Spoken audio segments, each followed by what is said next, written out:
ازي حضراتكم عاملين ايه؟ معادنا مع فيديو جديد وفيديو مهم. فيديوهات من سلسلتنا ازاي تشطب شقتك. فيديو عن البورسلين. البورسلين باختصار يا جماعه هو ماده مختلفه تماما عن البلاط العادي.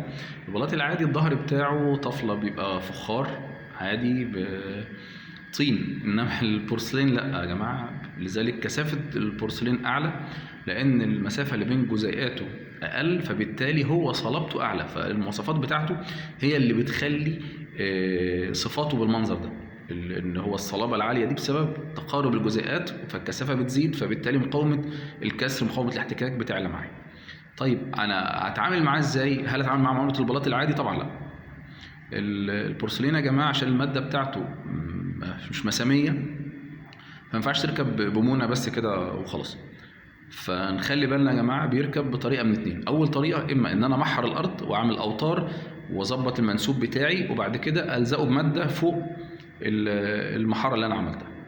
الطريقه الثانيه هي ان انا بدهن ظهر البلاطه بالماده واسيبها تنشف لتاني يوم واركبه بالمونه بعد كده، مفيش مشكله.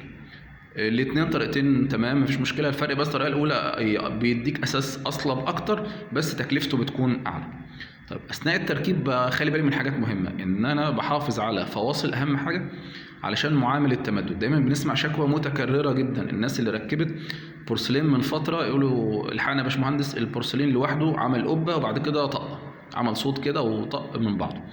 ده ببساطه وباختصار السبب كالاتي، ان زي ما قلنا كثافه البلاط البورسلين عاليه، المسافات بين جزيئات البلاطه قليله، فبالتالي الجزيئات لما بيحصل لها تمدد فما فيش فراغات تتمدد فيها، فبالتالي ابعاد البلاطه نفسها او حجم البلاطه نفسها بيزيد. فلو ما فيش فواصل فحجم البلاطه دي بيزيد وحجم البلاطه اللي جنبها بيزيد، فبيقوموا خابطين في بعض فبيطقوا خلاص، ما فيش مكان بقى بعد كده يروحوا فين. فبالتالي خلاص فبنحافظ على الموضوع ده، ان احنا نحافظ على فواصل ملي ونص او 2 ملي علشان معامله التمدد لما يحصل ما تحصلش اي مشكله ان شاء الله. نركب برضو بكليبسات علشان ما يحصلش يبقى في بلاطه عاليه بلاطه واطيه، بالذات مع المقاسات الكبيره. بنشتغل البورسلين بالهزاز افضل، علشان كبس المونه، كبس الماده تحت البتاع او المونه بتبقى الكبس بتاعها شديد، وبالتالي ما يبقاش في اي مشكله ان شاء الله، لا تطبيل ولا حاجه ان شاء الله فيما بعد. نخلي بالنا يا جماعه من الحاجات دي، مهمه جدا جدا جدا اثناء تركيب البورسلين، وربنا يملى بيوتكم بركه وخير ان شاء الله. السلام عليكم.